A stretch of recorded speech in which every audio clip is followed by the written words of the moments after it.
ভেনেজুয়েলার সাথে যে কোনো কিছু করতে পারে, কিন্তু ইরানের সাথে যে কোনো কিছু করা সম্ভব না। ভেনেজুয়েলা আর বাংলাদেশ এক না, এটা 18 কোটি দেশের লোক, সবাই যুদ্ধে নেমে যাবে। আচ্ছা, আবার এই বক্তব্য আসে স্যার যে ইরানের যদি খামেনি সরকারের পতন হয় বা ইরানের যদি সরকারের পতন হয় তাহলে সেই ইরানের অবস্থানটা কেমন হবে। মানুষে কয়েকটা উদাহরণ দেয় যে লিবিয়া, ইরান, সিরিয়া। ওই রকম হবে না ইনশাল্লাহ। লিবিয়ার ব্যাপারটা ভিন্ন ছিল। গাদ্দাফি সাহায্য করে নাই এরকম কোনো লোক লিবিয়াতে ছিল না। প্রত্যেকের ঘরে ঘরে টাকা পাঠিয়েছে। যাদের ছেলেপেলেরা বিদেশে উচ্চশিক্ষার জন্য যেতে চেয়েছে তাদেরকে উচ্চশিক্ষার জন্য টাকা পয়সা দিয়েছে। তেলের বিক্রয়ের লভ্যাংশ সকলের ঘরে ঘরে পৌঁছে দিয়েছে। ছেলে মেয়েদের বিয়ের সময় হলে তাদেরকে টাকা পাঠিয়ে দিয়েছে। এটা অনেকে এটা সহ্য করতে পারে নাই, যার কারণে তার উপরে একটা প্রতিশোধ নিয়েছে। আচ্ছা, যেটা বললাম যে যদি খামেনির পতন হয়, আমি মনে করি না। আচ্ছা, তো অন্যদিকে যে সম্প্রতি যে ঘটনা ঘটলো ভেনেজুয়েলার প্রেসিডেন্ট, ভেনেজুয়েলা আর ইরান একটা ভিন্ন বিষয়। ভেনেজুয়েলা হলো আমেরিকার সাথে লাগানো একটা দেশ, ছোট দেশ। ভেনেজুয়েলার সাথে যে কোনো কিছু করতে পারে, কিন্তু ইরানের সাথে যে কোনো কিছু করা সম্ভব না।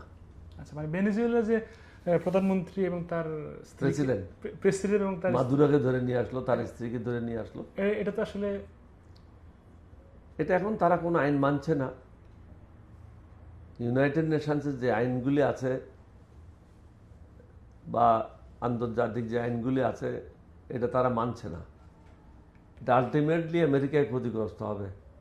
আমেরিকা একটা সর্ববৃহৎ এখনো পর্যন্ত শক্তিশালী দেশ। তাদেরকে এটা বুঝতে হবে এবং দেখতে হবে অন্যান্য যারা ছোটোখাটো দেশ আছে তাদের যে স্বাধীনতা, সার্বভৌমত্ব, সেটা রক্ষার জন্য তাদেরকে সাহায্য করতে হবে।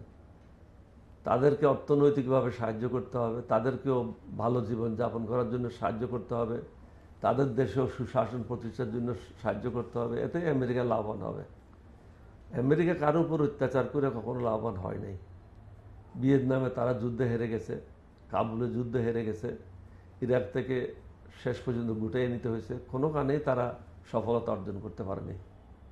আচ্ছা, যেটা বললাম যে ভেনেজুয়েলাতে যে ঘটনাটা ঘটলো, এটা আসলে পৃথিবীর যারা ছোট ছোট রাষ্ট্রগুলো তো আসলে আতঙ্কিত যে আমার মনে হয় না আতঙ্কিত হওয়ার কিছু আছে। আল্লাহর উপর নির্ভরশীল হতে হবে, আল্লাহর নবীর দয়ার জন্য অপেক্ষা করতে হবে। আল্লাহর সাথে যাদের সম্পর্ক আছে তাদের কোনো ভয় নেই। আচ্ছা, অনেকে উদাহরণ দেয় যে বাংলাদেশে বা ডক্টর ইউনূসের বা পরবর্তী সরকারের কপাল এরকম যদি হয় ঘটে ভেনেজুয়েলার মতো। ভেনেজুয়েলা আর বাংলাদেশ এক না, এটা 18 কোটি দেশের লোক, সবাই যুদ্ধে নেমে যাবে। এটা আমরা দেখেছি। আমাদের ছেলেরা অগাস্ট মাসে হাসিনার বিরুদ্ধে আন্দোলন করে এটা প্রমাণ করেছে। বাংলাদেশ আর ভেনেজুয়েলা বা অন্য দেশের সাথে তুলনা করাটা এটা ভুল হবে।